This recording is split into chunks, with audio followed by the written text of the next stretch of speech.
চলে যাবেন নাকি একটু দোয়া কালাম পড়বেন? উঠে দোয়া পড়বেন, আলহামদুলিল্লাহিল্লাযী আহইয়ানা বা'দা মা আমাতানা ওয়া ইয়া। আগে কোন পা ঢুকাবেন? ডান পা না বাম পা? আগে বাম পা। বিসমিল্লাহ বলে ঢুকিয়ে আল্লাহুম্মা ইন্নী আউযু বিকা মিনাল খুবসি ওয়াল খাবাইস ইস্তেনজা করেন। যতক্ষণ ইস্তেনজা করছেন আপনি ইবাদতের মধ্যে আছেন ইনশাআল্লাহ। এবার বের হলেন গুফরানাকা বলে, বের ওযু করবেন। প্রথমে বিসমিল্লাহ, ওযু ধীর স্থির ভাবে করবেন। আরো যে বললাম খুব বেশি পানি ইউজ করার দরকার নেই, পানির স্পিডটা কম রাখবেন, পানি অপচয় করবেন না।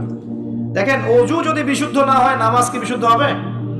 ওযুতে যদি আপনি এক বালতি পানি শেষ করেন তাহলে তো হলো না কিছু। ওযুতে পরিমাণ মতো পানি ইউজ করেন, তারপরে ওযু শেষে কালিমা শাহাদা পড়লে আপনার জন্য জান্নাতের দরজাগুলো খুলে যাবে ইনশাআল্লাহ। এবার মিসওয়াক করলেন ওযু শেষে, ওযুতেও মিসওয়াক করতে পারেন, শেষেও করতে পারেন। এবার আপনি পায়ে হেঁটে হেঁটে নামাজে যাচ্ছেন। নামাজে যাওয়ার সময় বাসা থেকে বের হবেন, এমনি এমনি বের হবেন না দোয়া পড়বেন?